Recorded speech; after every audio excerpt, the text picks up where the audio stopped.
The genre of mystery has been a huge hit in today's society and is enjoyed by many, young and old. The 1800s were the time just before the genre of mystery was created.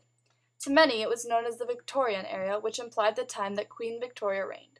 It was the time of hard work, politics, and dedicated religion. However, this era would soon be over and mystery novels be born. And here begins our journey from Los Angeles to Boston, Massachusetts, where the first ever mystery novels sprung into being.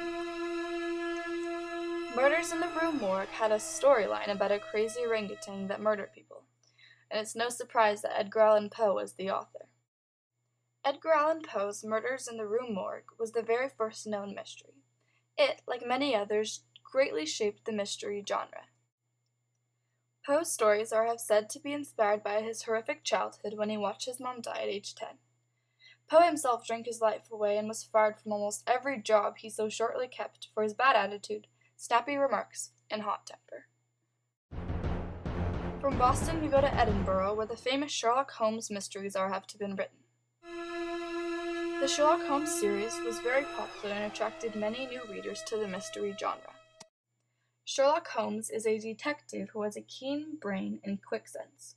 Unlike Poe, the Sherlock series was less about the dark side of murder and more about the deduction of clues and how the murder happened. The Sherlock Holmes series was written by Sir Arthur Conan Doyle, a Scottish writer. He is now very well known and came to be among one of the best paid authors.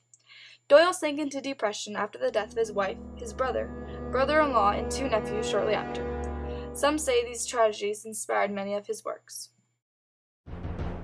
And from here we go to Plymouth, United Kingdom. In 1890, a writer named Agatha Christie was born in the UK. She grew up to be a nurse and while doing so was inspired to write her first mystery novel. Agatha's most famous novel is The Murder of Roger Ackroyd, a novel that inspired women to become more of an influence on mystery novel genres. She had been a writer for most of her life and spent her time in the hospital where she worked. She married an archaeologist and became familiar with history, which also played a role into many of her stories.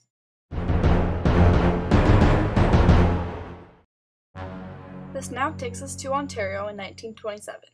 Over 100 years ago, the first mystery novel was written, and throughout time, the genre of mystery has changed dramatically. The Hardy Boys series became a popular read among the younger crowd. Throughout the series, there's a constant storyline of a building climax, physical danger, deep thinking, risks, and foreshadowing. Looking back at the mystery in the 1800s, it was more about the murder and focused a lot more about the gruesome darkness of the story. Leslie MacFarlane portrayed this image very well throughout his books. MacFarlane is said to be inspired simply by the energetic, growing crowd who began reading the mystery genre.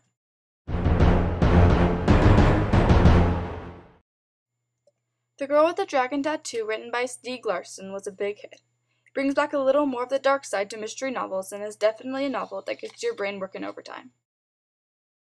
Stieg Larsson's hit The Girl with the Dragon Tattoo was apparently based off a real-life murder in Sweden. A young girl was cut into pieces and placed into separate trash cans.